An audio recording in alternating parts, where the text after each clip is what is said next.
গতকালকে একজন লিডার নেতা সে বলছে কোরআন নাকি একটা ভাওতাবাজির কিতাব। কোরআন একটা ভাওতাবাজি জামাত ইসলামের। কোরআন একটা ভাওতাবাজি জামাত ইসলামের। যে বলবেন নাকি কোরআন কিসের কিতাব কইছে? ভাওতাবাজির কিতাব। কোরআনের একটা আয়াত যদি কেউ অস্বীকার করে তার ঈমান থাকবে না। বাংলার জমিনে 16 কোটি তৌহিদি জনতা মুসলমানের জমিনে কোরআনকে ভাওতাবাজির কিতাব বলে তাকে কখনো ছেড়ে দেওয়া যায়?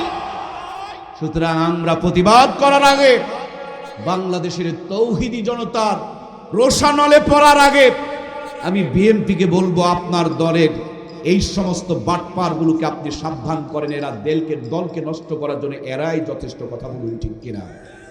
একটা ফুলবাগানকে নষ্ট করার জন্য হুতুম পেঁচা যেমন যথেষ্ট, এই সমস্ত ব্রাম আর বামগুলোর কারণে আপনাদের সৌন্দর্য, আপনাদের দলের মর্যাদা, আপনাদের দলের গম্ভীর্য, আপনাদের দলের প্রতি মানুষের সমর্থন, আপনাদের দলের প্রতি ভালোবাসা, এগুলো নষ্ট হচ্ছে, কলঙ্কিত হচ্ছে। এই রাম বামগুলোকে দল থেকে সাইড করতে হবে, এদেরকে দল থেকে বাতিল করতে হবে, না হলে আপনারাও আওয়ামী লীগের মতন প্রত্যাখ্যিত হবেন। কথা বলুন ঠিক কিনা?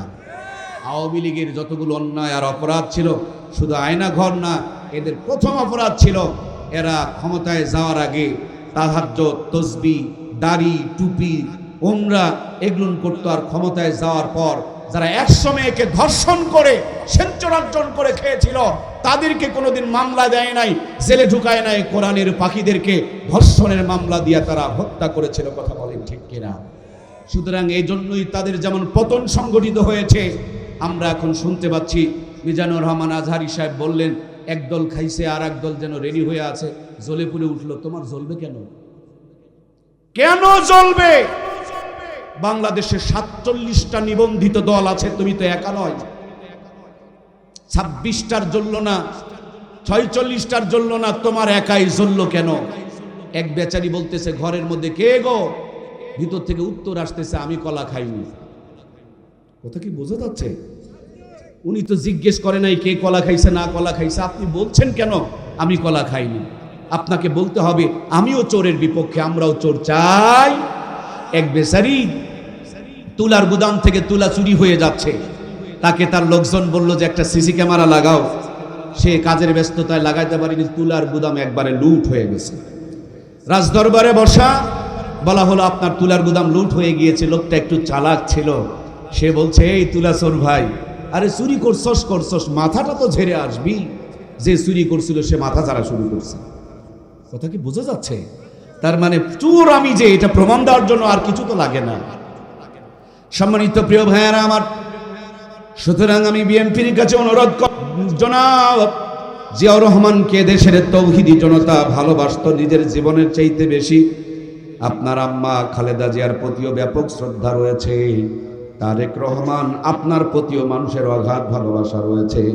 আপনাদের নাম ভাঙায়া দলের পরিচয় দেয়া কেউ যদি বলে কোরআনুল কারীমকে ভাওতাবাজির কিতাব, আমাদের শুধু প্রতিবাদ করার অপেক্ষায় থাকলে হবে না, আপনার মাকেও প্রতিবাদ করতে হবে, আপনাকেও প্রতিবাদ করতে হবে। কারণ এই কোরআনুল কারীমকে আপনারাও মানেন, আপনারাও মুসলমান। আমাদের চাইতে যেহেতু ভিতরে রোগ, ভিতরে যারা আছে তাদেরকে আগে সামলাতে হবে। কথা বলুন ঠিক কিনা? আপনারা যদি চুপচাপ থেকে যান তাহলে ওই অন্যায়কে সমর্থন করা হলো, সাপোর্ট করা হলো। কথা বলুন ঠিক কিনা? একটা বাটপার যদি ছাড় পেয়ে যায়, 1000 বাটপার সুযোগ নেওয়ার জন্য চেষ্টা করবে। সুতরাং আল্লাহ তাআলা বাংলার জমিনে কোন মুসলমানের সন্তান যেন ইসলামের বিপক্ষে কথা না বলে। সকলকে আল্লাহ কোরআন প্রেমী, ইসলাম প্রেমী বানিয়ে দেখ। আমরা সবাই পড়ি আল্লাহুম্মা আমিন। দুনিয়াতে মাছি হলো 2 প্রকার। কয় প্রকার বলুন তো? এক প্রকার মাছি হলো নোংরা মাছি, পচা মাছি, দুর্গন্ধওয়ালা মাছি। এটা ফুল বাগানে ঘুরবে কিন্তু ফুলের উপরে বসবে না। জিন্দেগিতে তার ঠোঁটে এক ফোঁটা মধু খুঁজে পাওয়া যায়। আর একটা মাছি হলো মৌমাছি। এটা নোংরা জায়গাতে থাকলেও নোংরার উপরে বসে না, নোংরার ভিতরেই যদি কোনো ফুল গাছ হয় সেখান থেকে মধু সংগ্রহ করে। সুবহানাল্লাহ। এই প্রকার এক প্রকার মানুষ হলো জান্নাতি মানুষ, আর এক প্রকারের মানুষ হলো জাহান্নামী মানুষ। জান্নাতি মানুষগুলো জান্নাতে দৌড়াবে, আর জাহান্নামী মানুষগুলো জাহান্নামের মধ্যে দৌড়াবে। ফুল বাগানের মধ্যে যেমন পচা মাছিগুলো ঘোরাফেরা করে, কোনো ফুলের উপরে বসে না, সেখান থেকে জিন্দেগিতে একটা ফোঁটাও মধু সংগ্রহ করে না। ওই ফুল বাগানের ভিতরে কোনো ইঁদুর আর বাদুর, চামচিকা মরে পচে যদি দুর্গন্ধ ছড়ায়, ভাইরাস যদি ভিতরে তৈরি হয়, ফুলকে পাশ কাটায়া ওই পচার উপরে বসে সেখান থেকে দুর্গন্ধ হাসিল করে নিয়ে অন্য জায়গাতে ছড়ায়া দেয়। ফুল বাগানে থাকলেও ফুল থেকে মধু সংগ্রহ করে না। সেম কায়দায় দুনিয়াতে জাহান্নামী মানুষ যারা, এরা ওয়াজ মাহফিল বলেন আর ঈদের নামাজ বলেন আর জুমার নামাজ বলেন, এগুলোর ধারে কাছে থাকবে, মসজিদ মার্কেটে বেচা কিনা করবে, দোকানদারি করবে, বাজার ঘাট করবে, কিন্তু আজান শুনলে মসজিদ থেকে দূরে চলে যাবে, ভিতরে ঢুকতে পারবে না। চার দোকানে আড্ডা জমাবে, কিন্তু মসজিদের মধ্যে তারা যাবে না। ওয়াজ শুনতে আসবে ঠিকই, কিন্তু জিলাপির দোকানে তারা থাকবে, চার দোকানে তারা থাকবে, গল্প নিয়ে থাকবে, জান্নাতের বাগানে ঢুকতে পারবে না। আমার ভাইয়েরা, আমরাও জানি মুরগির পেটের নিচে যেই কয়টা ডিম থাকে তার থেকেই কেবল বাচ্চা ওঠে, যেটা মুরগির পেটের নিচে থাকে না ওই ডিমগুলো থেকে কি বাচ্চা ওঠে? সুতরাং যারা দূরে বাহিরে আছেন, আমি আপনাদেরকেই জিজ্ঞেস করতে চাই, গানের আয়োজন হলে তো আপনাকে দূরে পাওয়া যেত না, কোরআনের আয়োজন চলছে, কেন আপনি দূরে এবং বাহিরে? আপনি আপনার নিজের বিবেককে জিজ্ঞেস করেন, আপনার বিবেক আপনাকে অ্যান্সার দিবে। আপনার ইমানের মধ্যে ঘুণে ধরেছে, ভাইরাস ধরেছে, কথা বলুন ঠিক কিনা? পক্ষান্তরে আমার প্রিয় ভাইয়ারা, মৌমাছি যেটা পচা দুর্গন্ধের ভিতরে চলাফেরা করবে, কিন্তু জিন্দগিতে কোনো মৌমাছিকে পচার উপরে বসতে দেখেছেন? পচার মাঝে না খেয়ে যদি মরে যায়, কোনো পচার উপরে দুর্গন্ধের উপরে বসবে না। পচার ভিতরে যদি একটা ফুল ফুটে থাকে, ওই ফুলের উপরে বসে সেখান থেকে মধু সংগ্রহ করে নিয়ে চলে যায়। এই দুনিয়াতে হযরতে সুলাইমান আলাইহিস সালাম নামক একজন পয়গম্বর ছিলেন। আল্লাহর নবুয়ত এবং বাদশাহী একসাথে দুই নিয়ামত তারে দান করেছিলেন। গোটা দুনিয়া রাজত্ব করেছিলেন। শুধু মানুষের ভাষা বুঝতেন না, তিনি মাখলুকাত পশু পাখিরও ভাষা বুঝতেন। আল্লাহর পয়গম্বর সুলাইমান মৌমাছিকে ডাক দিয়ে বলেন, মৌমাছি রে, তুমি যে ফুল থেকে রসগুলো সংগ্রহ করে নিয়ে চলে যাও, এই ফুলের রসগুলোর মধ্যে কোনোটা টক হয়, কোন রস কষ্টা হয়, কোন রস আবার তিতো হয়, কিন্তু তুমি ঠোঁটে করে নিয়ে যখন তোমার চাকে জমা করো, কেমনি সবগুলো মিষ্টি হয়ে যায়। ওগো মৌমাছি, তুমি যখন ঠোঁটের মধ্যে রস নিয়ে রওনা করো, গুনগুন গুনগুন করে কি যেন পড়ো, কি পড়ো তুমি কি আমারে বলতে পারো? মৌমাছি ডাকতে বলে, পয়গম্বর সুলাইমান, আমরা ঠোঁটের মধ্যে টক, কষ্টা আর তিক্ত রসগুলো নিয়ে যখন বাসার দিকে রওনা করি, আমরা গুনগুন গুনগুন করে দরুদ সালাম পড়ি। আমাদের জবানে মুহাম্মদুর রাসূলুল্লাহ সাল্লাল্লাহু আলাইহি ওয়াসাল্লামের দরুদের বদলতে আমাদের জবানটাকে আল্লাহ তাআলা মিষ্ট বানিয়ে দেয়। কষ্টা টক এই রসগুলোকে আল্লাহ তাআলা মিষ্ট বানিয়ে দেয়। পৃথিবীর সবচাইতে দামি নিয়ামত মধু বানিয়ে দেয়। সুবহানাল্লাহ। বিজ্ঞ উলামা হযরত বলেন, যদি কারো জবানে দুর্গন্ধ থাকে, সেই মানুষটার জন্য পরামর্শ তারা দিয়ে থাকেন যে মিথ্যা বলা যাবে না, হারাম খাওয়া যাবে না, হালাল খেতে হবে, সত্য কথা বলতে হবে, আর বেশি বেশি করে দরুদ ও সালাম করতে হবে। মুখের দুর্গন্ধ দূর করে সুগন্ধ দান করবেন কে?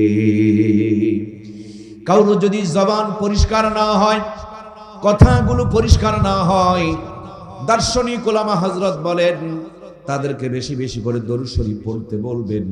দরুদ শরীফ এমন একটা নিয়ামত, সুন্দর করে দরুদ শরীফ তেলাওয়াত করলে অপরিষ্কার জবানকে আল্লাহ তাআলা পরিষ্কার বানায়া দেয়। সুবহানাল্লাহ। আবার দেখবেন কিছু কিছু মানুষের জবান বড় কর্কশ, কথার মাঝে কোনো রসকস নাই। ওই মানুষগুলোকেও তারা এভাবে আমল দেয়, যাদের জবানে কোনো রসকস নাই, মাধুর্য নাই, সৌন্দর্য নাই, ওই মানুষগুলো যদি বেশি বেশি করে দরুদ শরীফ পড়ে, কর্কশ জবানটাকে সুমিষ্ট এবং মাধুর্যপূর্ণ বানিয়ে দিবেন কে?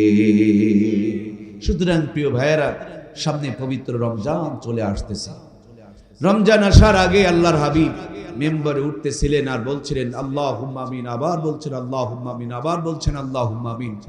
সাহাবায়ে কেরাম রাদিয়াল্লাহু তাআলা আনহুম জিজ্ঞেস করলেন, ইয়া রাসূলুল্লাহ, বিগত দিনে আপনাকে তো এভাবে কোনোদিন বলতে আমরা শুনি নাই, আজকে যেমনটি আপনি বলছিলেন। নবীজি আমার বলেন, আমি প্রথম সিঁড়িতে যখন পা দেই, আমার কানে কানে জিবরাইল আমিন এসে বলে গেলেন, নবী গো, আপনার মতন দামি নবী পেল, আপনার মতন শ্রেষ্ঠ নবী পেল, অথচ তারা দরুদ ও সালাম পড়তে পারলো না, আপনার নাম শুনলো, চুপ করে থেকে গেল। যারা আপনার নাম শুনে দরুদ ও সালাম পড়ে না, আল্লাহ তাদের উপরে লানত বর্ষিত করুক। আমি সেই দোয়াকে সাপোর্ট করলাম। সুতরাং নবীজির নাম শুনলে দরুদ ও সালাম পড়তে হবে। আমার প্রাণপ্রিয় ভাইয়েরা, দুনিয়াতে যত বখিল আছে, সবচেয়ে বড় কৃপণার বখিল হলো তারা যারা নবীর নাম শোনার পর দরুদ ও সালাম পড়ে না। সুবহানাল্লাহ। সুতরাং প্রত্যেকটা মুহূর্তে সুযোগ পেলে, সময় থাকলে বেশি বেশি করে দরুদ ও সালাম পড়বো। আল্লাহ তৌফিক দান করুন, বলুন আমিন। কেন পড়বেন? যে নবীর উম্মত হওয়ার জন্য অন্যান্য নবীর আল্লাহর কাছে ফরিয়াদ করেছিলেন, আল্লাহ আমারে নবী না বানায়া যদি আখিরি জামানার পয়গম্বরের উম্মত বানাইতে, তাইলে আমার তাকদীরটা বড় খুলে যেত। সুবহানাল্লাহ বলেন। প্রিয় ভাইয়ের আমার, কোন নবীর উম্মত হয়েছেন আপনি কি জানেন? যে নবীর উম্মত হওয়ার কারণে দুনিয়াতে এসেছি আমরা সবার পরে, কিন্তু জান্নাতে যাব সবার। কেউ জানেন না? আমরা কি জান্নাতে আগে যাব না পরে যাব? পৃথিবীতে এলাম সবার পরে, কিন্তু জান্নাতে যাব সবার। পরিচয় হলো মুহাম্মদুর রাসূলুল্লাহ সাল্লাল্লাহু আলাইহি ওয়াসাল্লামের উম্মত। এই দুনিয়াতে আমরা সবচাইতে কম বাঁচবো, কিন্তু সবচাইতে বেশি নেকি কামাই করার সুযোগ দিয়েছেন কে? বাঁচবো কম, নেকি বেশি, এলাম পরে, জান্নাতে যাব আগে। পরিচয় হলো মুহাম্মদুর রাসূলুল্লাহ সাল্লাল্লাহু আলাইহি ওয়াসাল্লামের উম্মত। সুতরাং প্রিয় ভাইয়েরা, যখনই সময় পাবেন বেশি বেশি করে দরুদ শরীফ পড়বেন। দিলটা হালকা থাকবে, মনটা ফ্রেশ থাকবে, আল্লাহর রহমত আপনার উপরে বর্ষিত হবে। সুবহানাল্লাহ বলেন। মাঝে মাঝে মোবাইল যখন হ্যাং হয়ে যায়, তখন এই মোবাইলকে বন্ধ করে আবার চালু করতে হয়। দুনিয়ার জিন্দেগিতে অভাব যায় না, অসুখ ফুরায় না, ছেলে মেয়ে কথা শোনে না, বউ বাচ্চাকে নিয়ন্ত্রণ করা যায় না। এই সহ্য করতে না পেরে অনেকেই পর্যন্ত আত্মহত্যা করে। কথা বলুন ঠিক কিনা? অল্প কিছুদিন আগে নায়ক রিয়াজের শ্বশুর আত্মহত্যা করেছিল, আপনাদের নিশ্চয় মনে আছে। তার মানে পেরেশানিগুলো যখন সহ্য হয় না, মানুষ আত্মহত্যা পর্যন্ত করে। কিন্তু আল্লাহ তাআলা সহজ একটা সমাধান দিয়েছেন। যখন চতুর্দিকে অন্ধকার দেখবেন, পেরেশানি দেখবেন, হতাশা দেখবেন, দুশ্চিন্তা দেখবেন, আল্লাহওয়ালারা বলেন বসে বসে বেশি বেশি করে দরুদ ও সালাম পড়বেন। বেশি বেশি দরুদ সালাম পড়লে যত হতাশা, যত অন্ধকার, যত দুশ্চিন্তা, আল্লাহর নবীর প্রতি দরুদ করার কারণে আল্লাহ সব পেরেশানিগুলোকে দূর করে দেবে। নবীজি রমজান মাস আসার আগে প্রথম সিঁড়িতে পা দিয়া বললেন আল্লাহুম্মা আমিন। সাহাবায়ে কিরাম বলেছিলেন, কেন গো এরকম বলছেন? আল্লাহর হাবিব বলেন, আমাকে জিবরাইল আমিন বললেন তারা ধ্বংস হয়ে যাক যারা আপনার নাম শোনার পর দরুদ ও সালাম পড়ল না। দ্বিতীয় সিঁড়িতে যখন পা দিলেন, আবার বললেন আল্লাহুম্মা আমিন।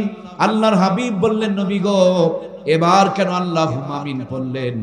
আল্লাহর হাবিব বলেন, নামার কানে জিবরাইল আমিন শুনায়া দিলেন, যাদের মা আছে, বাবা আছে, সেবা যত্ন করে জান্নাতি হতে পারলো না, নবী বলেন আর তারা ধ্বংস হয়ে যাক। জিবরাইল দোয়া করলেন, আমি ওই দোয়াকে সাপোর্ট করলাম। সুতরাং প্রিয় ভাইয়েরা, সামনে রমজান আসতেছে, এর চাইতে দামি নিয়ামত মা বাবাও কম নয়।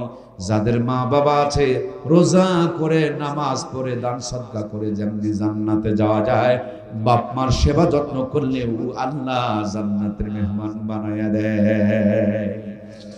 আমরা জানি হযরত বাইজুদ বিস্তামি রাহমাতুল্লাহি আলাইহি মায়ের সেবা যত্ন করে, মার নেক দর বদলতে তিনি আল্লাহর ওলি হয়ে গিয়েছেন। শুধু বাইজিদ বুস্তামি নয়, হাজার হাজার লক্ষ লক্ষ ভরি ভরি প্রমাণ আছে যারা বাবা মার সেবা যত্ন করে আল্লাহর নৈকট্য অর্জন করেছে। আমি গত পরশুদিন আধা ঘন্টা পর্যন্ত আমি একটা রিসার্চ করেছি, প্ল্যান করেছি আর পরিকল্পনা করেছি, নিজে নিজে থিসিস করেছি।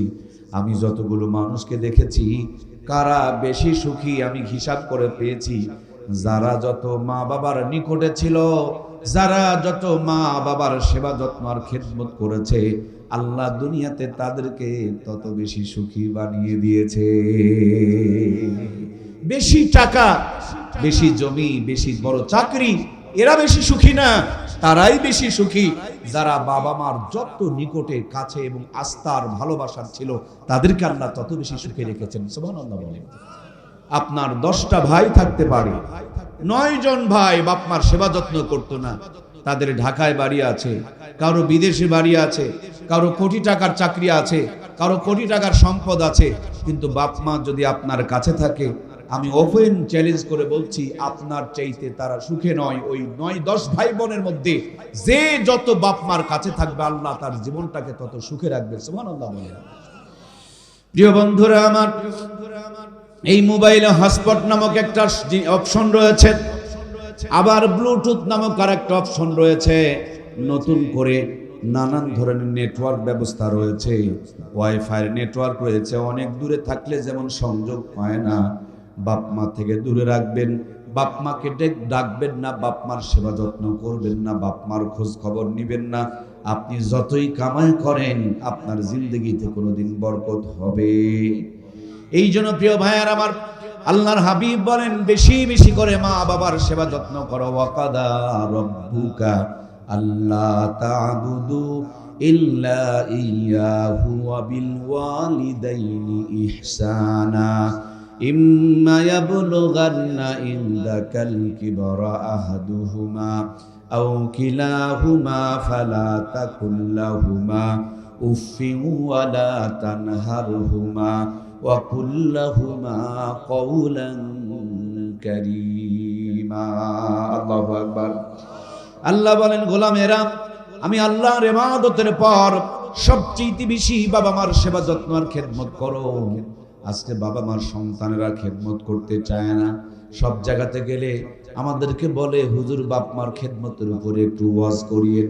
খালি ওয়াজ দিয়ে কাম হবে না, আগে বাপ মা নয়, আগে হলো সন্তান। সন্তানকে যদি মানুষ তৈরি করতে পারেন, ওয়াজ লাগবে না, বিনা ওয়াজেই খেদমত পাওয়া যাবে। আর সন্তানকে যদি শয়তান বানিয়ে ফেলেন, যত ওয়াজ করেন কোনো ওয়াজ কাজে লাগবে। এই জন্য প্রিয় ভাইয়ার আমার, সন্তানের প্রতি বাপ মার অনেক দায়িত্ব আর কর্তব্য রয়েছে। আমরা যারা বাবা মা রয়েছি, আমাদের ছেলে মেয়েগুলোকে ডাক্তার, মাস্টার, ইঞ্জিনিয়ার বানানোর স্বপ্ন আমাদের থাকতেই পারে, কিন্তু আগে ডাক্তার নয়, আগে মাস্টার নয়, আগে ইঞ্জিনিয়ার নয়, আগে কিন্তু ইমানদার বানাতে হয়। কথা কি বোঝা যায়? আগে ডাক্তার, মাস্টার, ইঞ্জিনিয়ার না, আগে ইমানদার। যেই মাটির উপরে বসে আছেন, এই মাটি যদি রাস্তায় দেন ধুলা হয়ে যাবে। এই মাটিগুলোকে যদি পানির মধ্যে দেন, দেখবেন পানিতে দিলেই কাদা হয়ে যাবে। কিন্তু এই মাটিকে সুন্দর করে খামিরা বানায়া, ইটের একটা ফার্মায় ঢুকায়া, রোদের মধ্যে কয়েকটা দিন শুকায়া, লিমিটেড টেম্পারেচার মেনটেন করে যখন তাপ দেওয়া হবে, আগে ছিল মাটি, ইটের ভাটার থেকে বের করার পর হয়ে যাবে খাঁটি। আগে পানিতে ফেলে দিলে গলে যায়, ইটের ভাটার থেকে বের করে পানিতে ফেলে দিলে গলে যায় না, আরো শক্ত হয়। দয়া করে আমাকে একটু উত্তর দিয়ে সহযোগিতা করবেন, গলে যায় না শক্ত হয়? একই মাটি আগে পানিতে দিলে গলে যায়, কিন্তু ইটার ভাটার থেকে বের করার পর পানিতে দিলে আরো শক্ত হয়। গরু ছাগলের পেটে জন্ম নিলে গরু ছাগল হয়, কিন্তু মানুষের পেটে জন্ম নিলেই মানুষ নয়।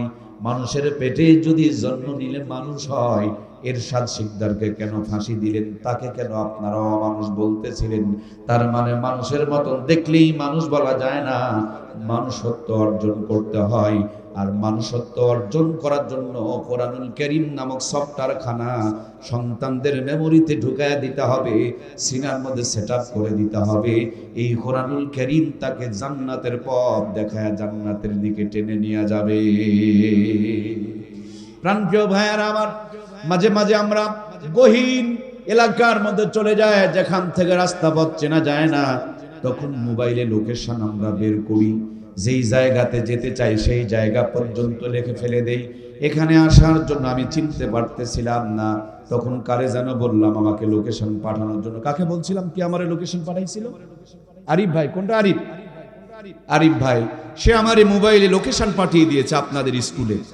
আমার বাড়ির থেকে দেখাচ্ছে কত কিলোমিটার দূরে, কত দূর আসলাম, কত দূর বাকি, কত কিলোমিটার স্পিডে গাড়ি চলছে, ডান দিকের গ্রামের নাম কি, বাম দিকের গ্রামের নাম কি, কখন রওনা দিলে কখন পৌঁছা যাবে। সামনে যদি 4 মাথা রাস্তা থাকে 4টাই দেখায়, কিন্তু যেটা সোজা সঠিক রাস্তা সেটা সবুজ হয়ে যায়, বাকিগুলো সবুজ হয় না। লোকেশন যদি আপনাকে পথ দেখায় গন্তব্যে নিয়ে যেতে পারে, জান্নাতের পথ দেখানোর জন্য কোরআনুল কারীম নামক লোকেশন দান করেছেন কে? সুতরাং জান্নাতে যাওয়ার জন্য কোরআনুল কারীমটা সিনায় সেটআপ করতে হবে, মেমোরিতে ডাউনলোড করে দিতে হবে। কোরআন যদি সিনায় থাকে, ডাক্তারি, মাস্টারি, ইঞ্জিনিয়ারি, এমপিগিরি, মন্ত্রীগিরি, রাষ্ট্রপতিগিরি করবে, পথ হারাবে না।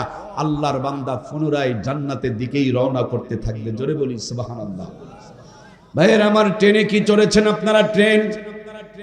ট্রেনে চড়েন নাই? ট্রেন সান্তাহার থেকে ট্রেনে চড়তে হয়।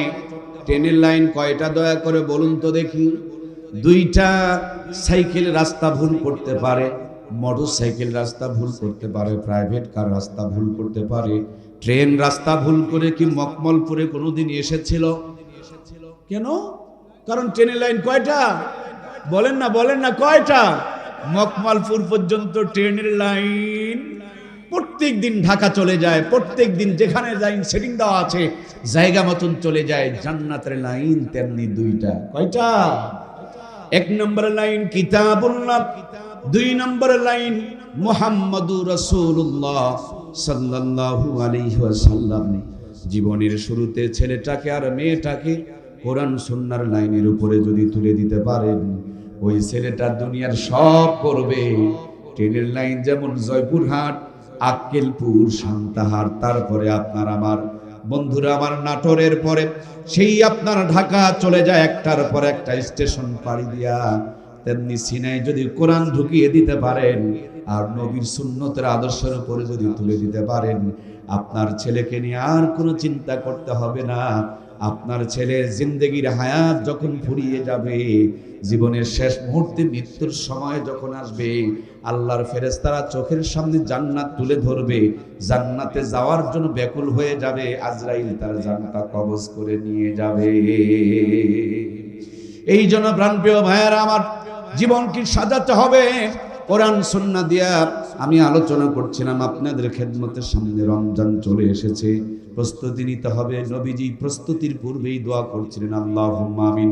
প্রথমটাতে পা দিলেন আল্লাহুম্মা আমিন, দ্বিতীয়টাতেও পা দিলেন আল্লাহুম্মা আমিন। দ্বিতীয়টার কারণ বলছিলাম, বাবা মার সেবা যত্ন খেদমত করতে হবে।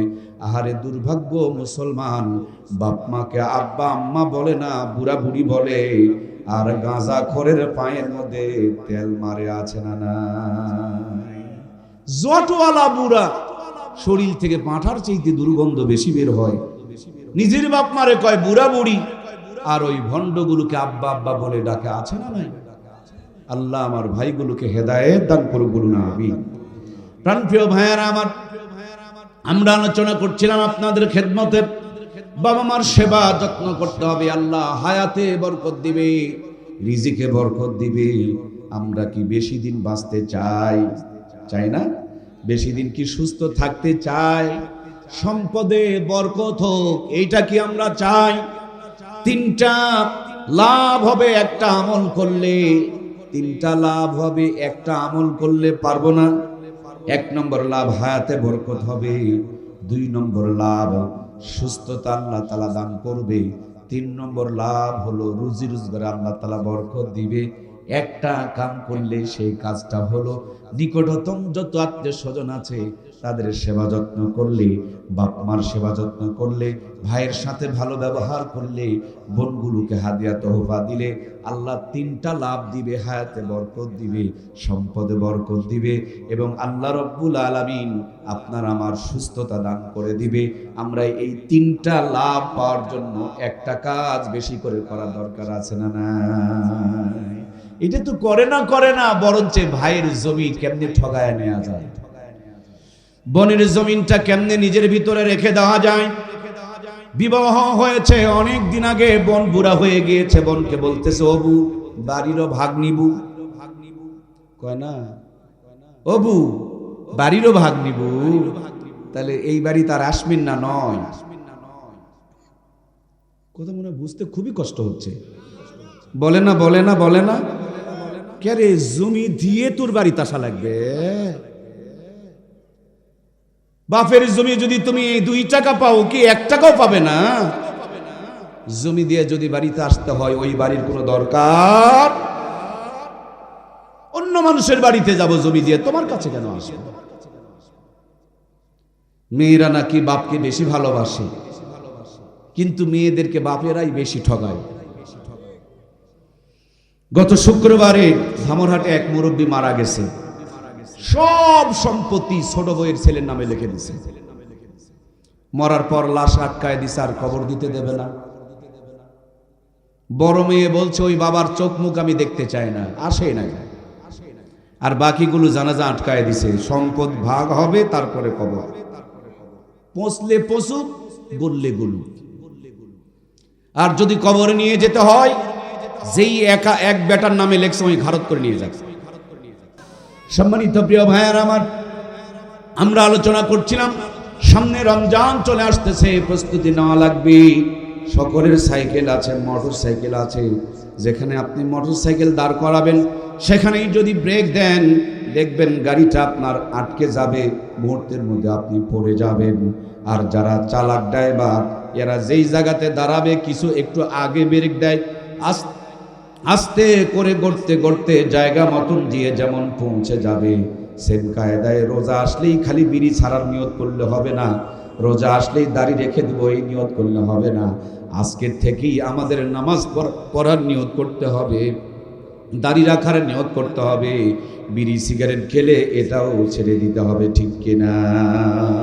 এই জন্য নবীজি 2 মাস আগের থেকে রোজার প্রস্তুতি নিয়ে দোয়া করতেন। আমাদের আর তো 2 মাস সময় নাই, আর 13-14 দিন আমাদের হাতে সময় আছে। এই মাত্র কয়েকটা দিন পর রমজান হাজির হয়ে যাবে।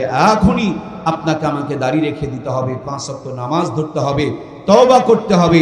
আগামী রমজানে যেন কোরআন পড়তে পারি, তার জন্য কোরআন তেলাওয়াত আজকের থেকেই শুরু করে দিতে হবে, ঠিক কিনা?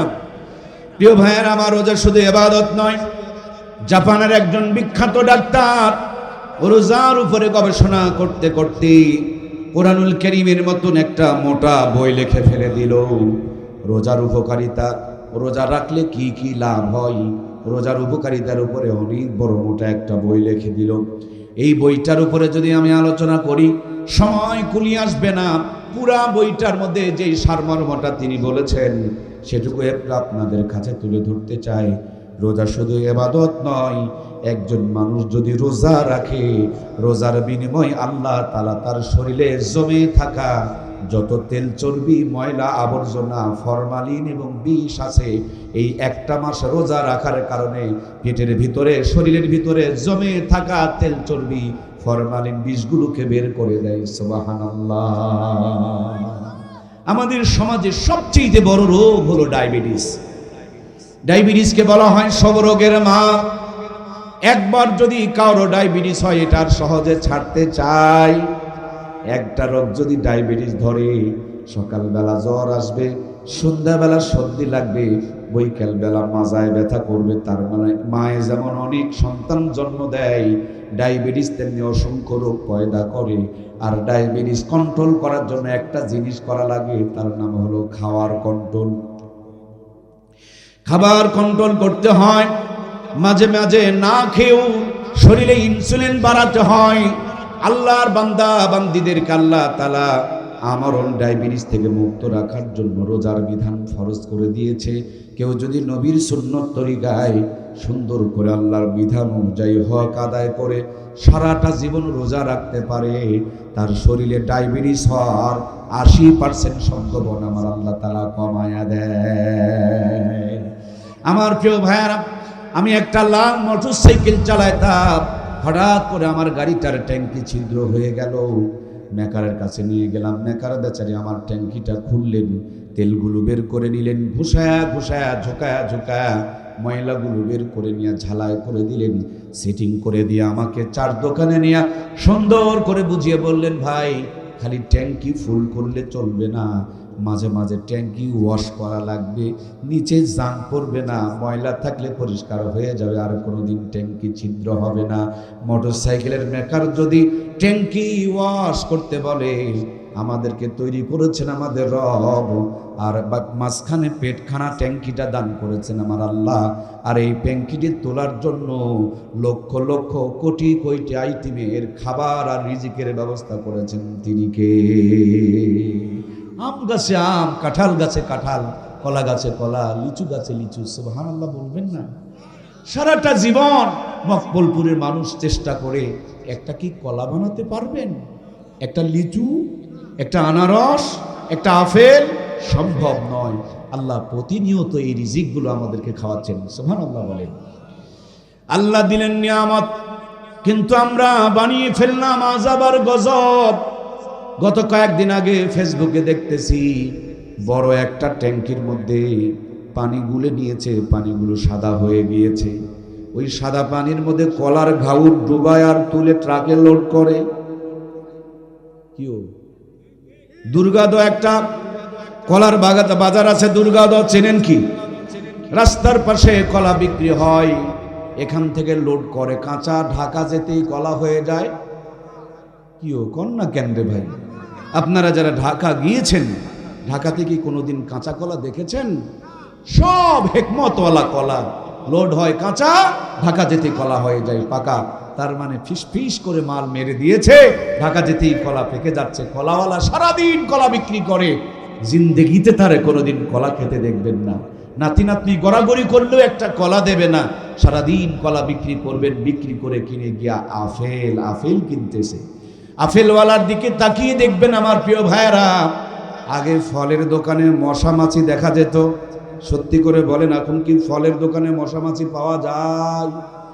এরা ভদ্র হয়ে গেছে, হ্যাঁ ভদ্র হয়ে গেছে না? এদের উপর ফরমালিন বিষ এমন প্রয়োগ করেছে, আপেলের উপরে বসার মতো না আর মশা মাছির ক্ষমতা।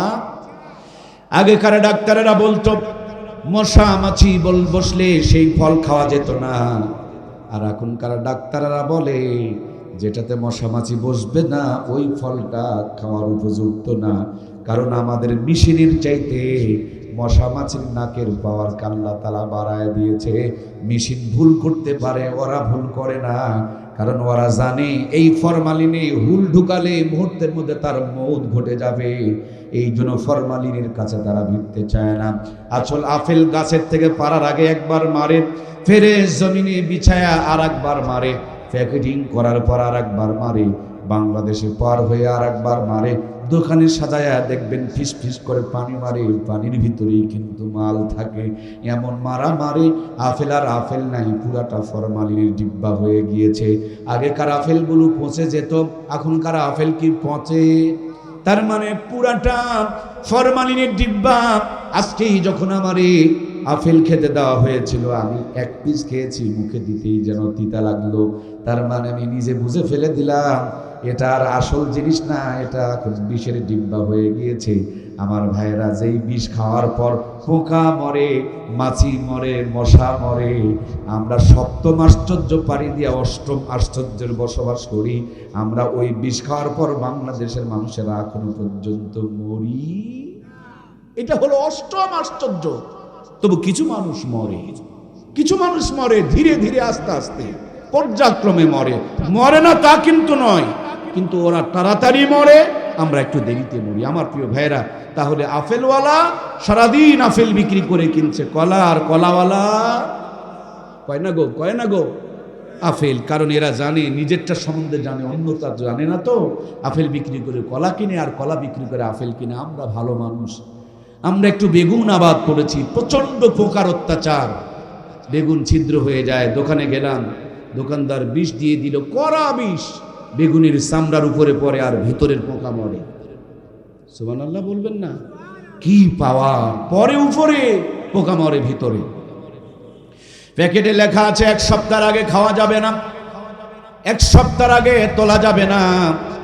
সন্ধ্যাবেলা বেগুনে বিষ স্প্রে করে, আর সকালবেলা বেগুন তুলে নিয়ে বাজারে দৌড় ধরে।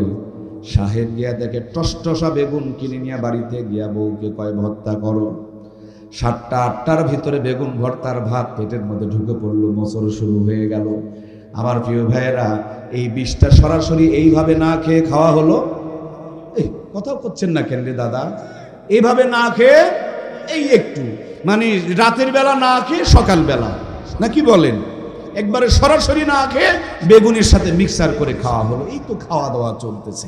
আমার প্রাণপ্রিয় ভাইয়েরা, কষ্ট হচ্ছে না তো? আবার আমি কিছু বুঝাতে চাই, কিছু দিতে চাই, অনেক দামি জিনিস দিতে চাই আপনাদেরকে। আমি কয়েকটা আম গাছ লাগাইছি, আমার মামা জানে। তো আম গাছগুলোতে ব্যাপক পোকার অত্যাচার। আর এক মামার বিষের দোকান আছে, যে জিজ্ঞেস করলাম, মামা কি করা যেতে পারে? উনি বলছেন যে বাবা, গাছের গোড়ায় দানা বিষ দাও, গাছের গোড়ায় দানা বিষ দাও। আমি বলছি, মামা আপনার কি মাথা খারাপ? মামাই বলছেন, মাথা খারাপ হবে কেন? আমি বললাম, পোকা লেগেছে গাছের মাথায়, আর বিষ দিবার কয় গাছের গোড়ায়। মামাই আমারে বলে, বেটা এটা এমন একটা মাল, গোড়ায় দিলে মাথায়ও কাজ, 6 মাস আগে দিলে 6 মাস পরেও কাজ হয়।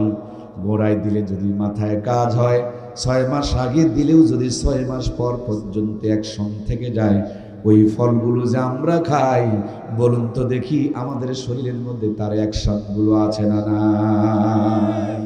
এই জন্য মাজায় ব্যথা, কোমরে ব্যথা, হাঁটুতে ব্যথা, চোখের পাওয়ার কমে যায়, মাথার চুলগুলো পেকে যায়।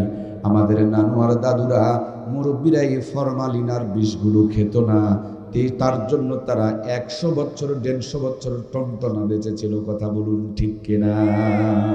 আমি আমার মামার আব্বাজানকে দেখেছি, একেবারে টনটনা মানুষ, একেবারে টনটনা মানুষ। আগেকার মুরব্বীরা টনটনা ছিল, 18টা সন্তান জন্ম দিয়েছে, কোনোদিন তাদের মাজা পড়ে যায়নি, ঠিক কিনা? আমার মূর্খ নানি আর দাদিরা ভাঙা ঘরে মাসকালার ডালের তেলানি রান্না করেছে। এক বাড়ির তেলানির গন্ধ গোটা গ্রাম গন্ধ ছড়িয়ে পড়েছে। একদিন আতপ চালের বিরিয়ানি খেলে 2 দিন পর্যন্ত হাত থেকে সুঘ্রাণ বের হয়েছে। বিরিয়ানি খাওয়া লাগে নাই, আতবের জমিনের আল দিয়ে হেঁটে গেলে মনটা গন্ধে ভরে গেছে, ঠিক কিনা? আমার আপনার মূর্খ নানু আর দাদুরা, আপনার আমার নওগাঁ গিয়া 5 টাকা 6 টাকা শেয়ার ইলিশের মাছ কিনে নিয়ে বাড়িতে এসেছেন। পুকুরের ঘোলা পানি দিয়া মূর্খ নানি আর দাদি কোনো মতন ধৌত করে খেয়ারের চুলায় রান্না শুরু করেছেন। আহারে, একদিন যদি ইলিশ মাছ আর পান্তা ভাত খাওয়া গিয়েছে, কম করে হলো 3 দিন পর্যন্ত হাত থেকে সুঘ্রাণ ছড়িয়েছে। ওই নানি দাদিদের স্মৃতিচারণে পহেলা বৈশাখ উদযাপন করি আমরা। 6 টাকার কেজি ইলিশের মাছ 6000 টাকা দিয়ে বরফ দিয়ে প্যাকেটিং করে আমদানি করে নিয়ে আসতেছি আমরা। ভাঙা ঘরগুলোকে 5 তলা 7 তলা বিল্ডিং বানালাম আমরা। মূর্খ নানি দাদিদের নাতনিদের গায়ে পাস, বিয়ে pass, MA pass, degree pass করাইলাম আমরা। নরমাল চুলা ভেঙে দিয়ে গ্যাসের চুলা ঢুকাইলাম আমরা। কত যে উন্নতি করেছি, রাত ফুরিয়ে যাবে কিন্তু উন্নতির গণনা শেষ হবে না। খাবার সময় নাকে নিয়ে চেক করতে হয় ইলিশ না সিলভার কাপ। কথা বলুন ঠিক কিনা? আগে কি সুন্দর দিন কাটাইতাম আমরা। কি যুবকেরা নাই নাকি গো? আগে কি সুন্দর দিন কাটাইতাম আমরা, আগে কি সুন্দর দিন কাটাইতাম। ফজর যখন হইতো মুয়াজ্জিন আযান দিত, মধুরা জান শুনে বিছানা ছাড়িতাম আমরা। মধুরা জান শুনে ঘুম ছাড়িতাম। যতই থাকুক কাম আগে নামাজ পড়িতাম, হাজার থাকুক কাম আগে নামাজ পড়িতাম। নামাজ পড়িয়া কোরআন পড়িতাম আমরা। নামাজ পড়িয়া তেলাওয়াত করিতাম, আগে কি সুন্দর দিন কাটাইতাম আমরা, আগে কি সুন্দর দিন কাটাইতাম। জোরে বলুন মারহাবা। সম্মানিত প্রাণপ্রিয় ভাইয়েরা আমার, শুধুমাত্র কেবলমাত্র একমাত্র তারা বিষ আর ফরমালিন গুলো খেত না, সত্য কথা বলতো, মিথ্যা কথা বলতো না, নামাজ পড়তো, নামাজ কাজা করতো না। মা বোনগুলোর বিয়ে হয়েছে, হাফ প্যান্ট পরা নানি দাদির বিয়ে হয়েছে, তারপরে শরীর ঢাকা পোশাক তারা পড়েছে, কাপড় চিরে গিয়েছে, জোড়া জোড়া দিয়েছে, তালি দিয়েছে, সেলাই করেছে।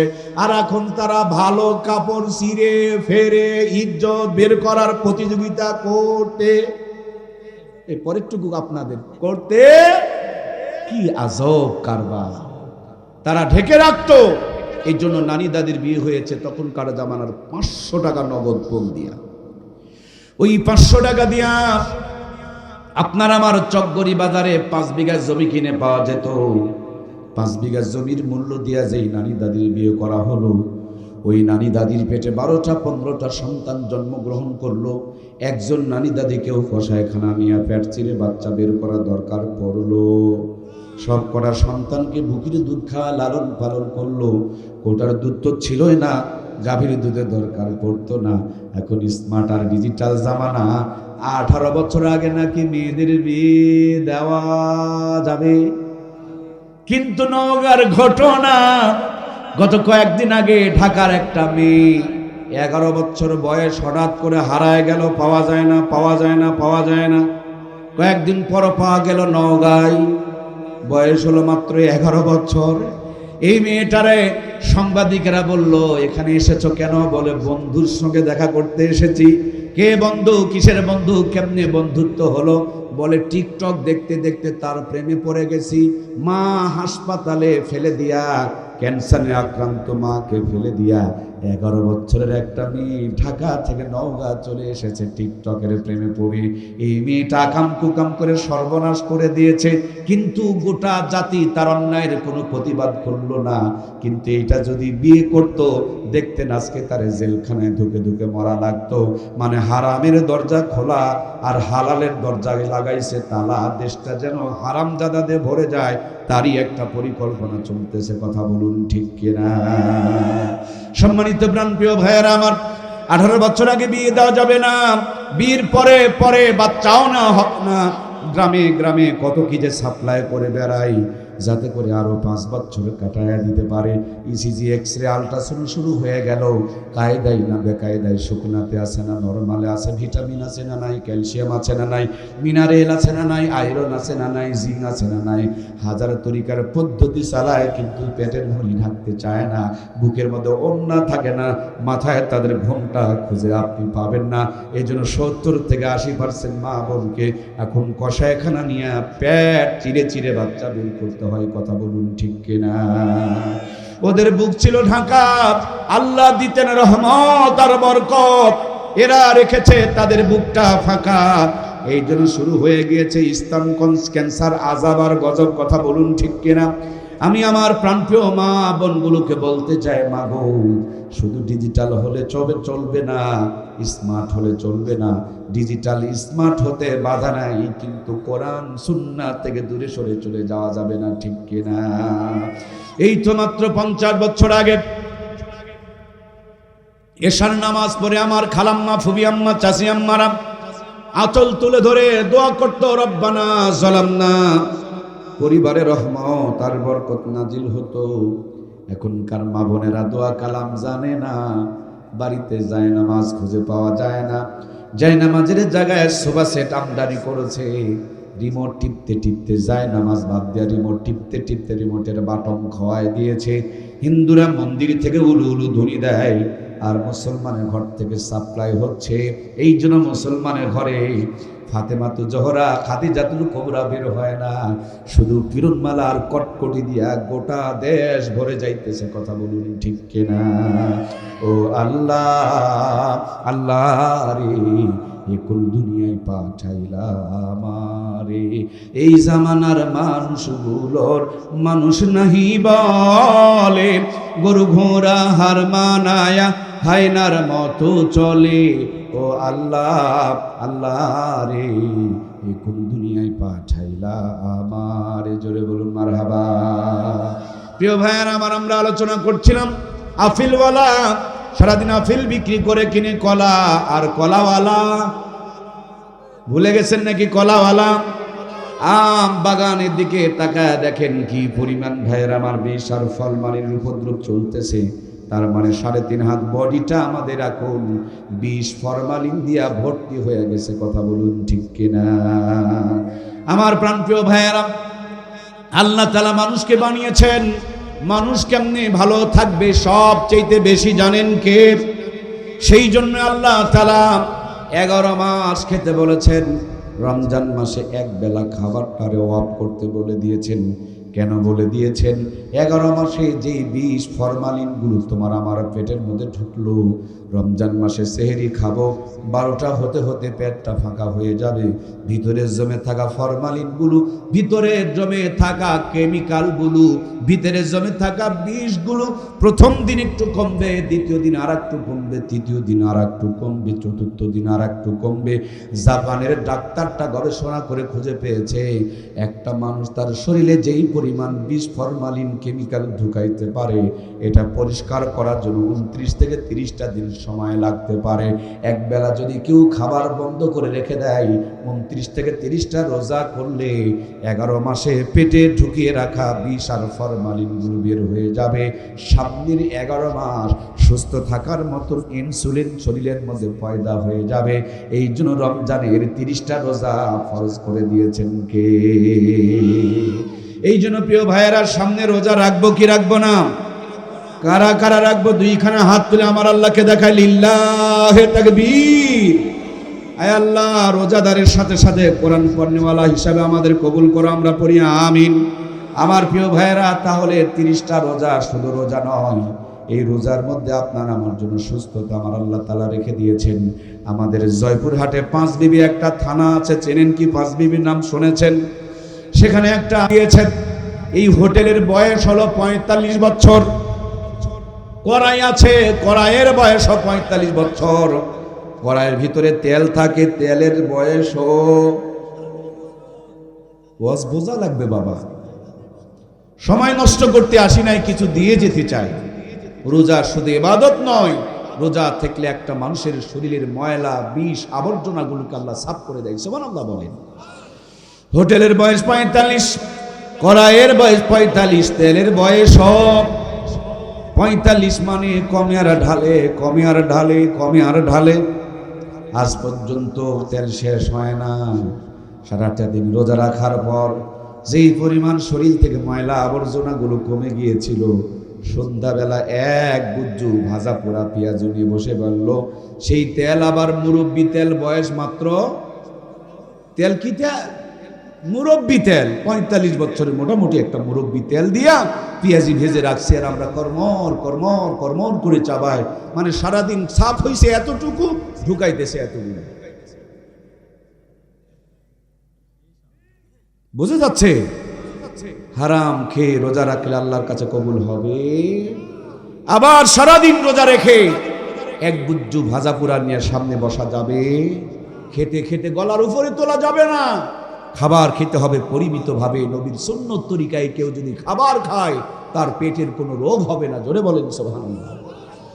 এই জন্য প্রিয় ভাইয়ারা আমার, রোজা তো রাখবো, রোজার আগে নামাজ। ইসলামের বুনিয়াদী রুকুন হলো 5টা। তার প্রথম হলো কালেমা লা ইলাহা ইল্লাল্লাহু মুহাম্মাদুর রাসূলুল্লাহ সাল্লাল্লাহু আলাইহি ওয়াসাল্লাম। 2 নম্বরে হলো নামাজ। আজ আমার সমাজে নামাজ তো পড়ে না, বরঞ্চ নামাজিগুলোকে দেখতেও পারে না, টিটকারি করে গান কয়, মনে বড় জালারে পাঞ্জাবিওয়ালা, জোরে গেলে কয় দাঁত পাইছে, ধীরে হাঁটলে কয় বেশি খেয়েছে। আমার নবী বলেন, যার নামাজ নাই তার ঈমান নাই। ওরা 4 দোকানে বিড়ি টানায় আর কয় নামাজ না পড়লে কি হলো, ঈমান ভালো আছে। কেউ কথা কন না কেন? আমার প্রাণপ্রিয় ভাইয়েরা, নামাজ পড়তেই হবে। একজন মুসলমানের যতক্ষণ পর্যন্ত জ্ঞান আছে ততক্ষণ পর্যন্ত নামাজের কোনো মাপ নাই। আমি সংক্ষিপ্ত করে বলবো, বন্ধু নামাজ ধরো, নামাজ ধরো, নামাজ ধরো। একবার নামাজ যদি তোমাকে আমাকে ধরে ফেলে দেয়, জান্নাত পর্যন্ত পৌঁছে দিবে। আগে নামাজ রে ধরো, নামাজ তোমাকে আমাকেও ধরবে। নামাজ যখন ধরবে, আসরের আজান দিলে 4 দোকানে কেউ বেঁধেও আটকাইতে পারবে। নামাজ যদি ধরে ফেলে দেয়, ফজরে আজান হওয়ার আগের থেকে খালি বারবার ঘড়ি দেখবে, সুবহানাল্লাহ বলবেন না? নামাজ যদি ধরে ফেলে দেয়, ফজর আজান হলে বিছানায় কেউ আটকাইতে পারবে না। নামাজ ধরেছিল হযরত আলীকে, পায়ে তীর বেঁধেছে, ব্যথায় কাতর হয়ে গিয়েছে। এরপরে নামাজে যখন দাঁড়িয়েছে, পা থেকে টান দিয়া তীরটা বের করে নিয়ে এসেছে। শুধু তীর খোলে নাই, তীরের সাথে একটা গোস্তের টুকরাও পর্যন্ত খুলে চলে আসছে। তারপরও তিনি কিচ্ছু বুঝতে পারে নাই, কারণ তিনি নামাজে দাঁড়িয়েছে, হৃদয়টা আল্লাহর আরশে আজিমে চলে গেছে। আসসালাতু মিরাজুল মুমিনিন, নামাজ যে মুমিনের মেরাজ, এগুলো তার জ্বলন্ত প্রমাণ। ইমাম হুসাইন কারবালার প্রান্তরে পড়ে আছে, সীমার বুকের উপরে চড়ে বারবার কাল্লাটা দ্বিখণ্ডিত করার চেষ্টা করতেছে। হুসাইনের কাল্লা যখন কাটতে পারে নাই, সীমার ডাক দে বলে, হুসাইন রে, তোমার কি জীবনের শেষ কোনো চাওয়া পাওয়া আছে? হযরত হুসাইন বলেন, 2টা রাকাত নামাজ পড়ার বড় স্বপ্ন আছে, চাওয়া পাওয়া আছে, ইচ্ছা আছে। নামাজে দাঁড়িয়ে গেলেন, 2 রাকাত নামাজ পড়তে পড়তে 70 থেকে 72টা তীর বডির মধ্যে বেঁধে গেল। তারপরও তিনি নামাজ থেকে সরলেন না, নামাজ থেকে টললেন না, নামাজ তার ভেঙে ফেলতে কেউ পারলেন না। নামাজ যখন সালাম ফিরালেন, গোটা শরীরে 70 থেকে 72টা তীরের আঘাত। ডান দিকের তীর টানলে কলিজা নড়ে, বাম দিকের তীর টানলে কলিজা নড়ে। কিন্তু নামাজে যেই পরিমাণ মজা পেয়েছে, 72টা তীরে সেই পরিমাণ কষ্ট দিতে পারে নাই। এই জন্য বলবো বন্ধু, নামাজে যেই পরিমাণ শান্তি আছে, দুনিয়ার কোথাও এর চাইতে বেশি শান্তি।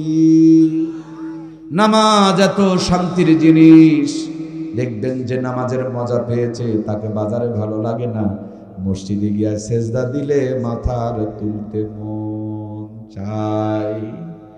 এই জন্য বন্ধুরা আমার, নামাজকে ধরেন, একদিনে আপনি পাবেন না, একদিনেই মজা আসে না, একদিনেই তৃপ্তি আর শান্তি আপনার আসবে না। আমের একটা স্বাদ আছে, কাঁঠালে আর একটা, মাছের এক মতন স্বাদ, গোস্তের আর এক মতন স্বাদ। আল্লাহকে ডাকার একটা স্বাদ আছে, নবীর প্রতি দরুদ পড়ার আর একটা স্বাদ আছে, কোরআন তেলাওয়াতের একটা স্বাদ আর মজা আছে, জিকির করার মধ্যে আর একটা শান্তি আর মজা আছে। নামাজ পড়ার মধ্যে সবচাইতে বেশি শান্তি রেখেছেন কে?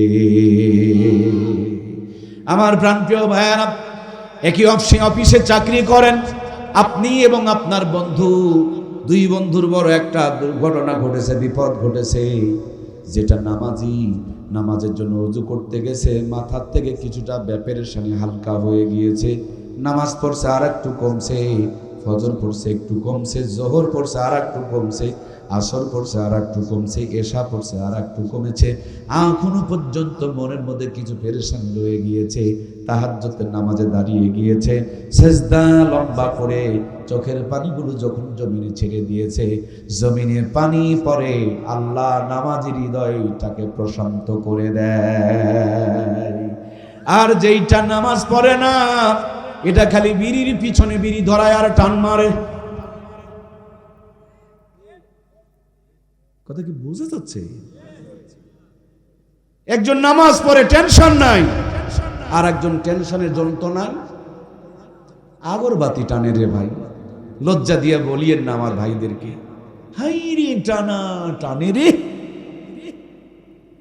গরু ছাগল পায়খানা করার সময় খায় না, আর আমার দেশের ভদ্রলোকদের বাথরুমে গিয়া না টানলে পায়খানা ক্লিয়ার হয়। এত কওয়া কইলাম, তারপর জাতির কোন উন্নতি হলো না। আগে মোটা মোটা গুলো টানতো, এখন লম্বা চিকন চিকন টানে। খালি উন্নতি আর উন্নতি। বিড়ি সিগারেট মদ গাঁজা ছাড়াইতে পারলাম না, এই জন্য ওয়াজ চেঞ্জ করে ফেলছি। বলবো কি, আগে বিড়ি খেলে ক্ষতি হতো এগুলো বলতাম, এখন বলি যে বিড়ি সিগারেট মদ গাঁজা খেলেও 3টা লাভ হয়। যেহেতু জাতি খায়, উল্টা ওয়াজ করলে কি আর দাওয়াত দিবে রে ভাই? এজন্য আমরা এখন উল্টা ওয়াজ করা বাদ দিয়ে সিধা ওয়াজ করি। নিশা খেলে তিনটা লাভ হয়। নিশাখোরেরা কান খাড়া করে ফেলছে, বলে আজকে আমাদের পক্ষের বক্তা। এক নম্বর লাভ হয়, বাড়ি চুরি হয় না, কারণ এখন অভাব দেখা দিয়েছে, চুরিদারি বেড়ে গিয়েছে। সেদিন আমরা আপনার আমার সাপাহার পার হয়ে, ওই যে সাপাহার পার হওয়ার পর মধুইল ঢোকার আগে ডাকাতের কবলে পড়ে গেছিলাম। কারণ অভাব যখন আসে চুরি বাটপাড়ি বেড়ে যায়। যারা বিড়ি সিগারেট মদ গাঁজা খায় তাদের তিনটা লাভ হয়। তার এক নম্বর লাভ কি বললাম রে ভাই? বাড়ি চুরি হয় না। দুই নম্বরে আরেকটা লাভ হয়, এদেরকে কুকুরে কামড়ায়। তিন নম্বরে আরেকটা লাভ হয়, এদেরকে বুড়া হয়ে মরা লাগে।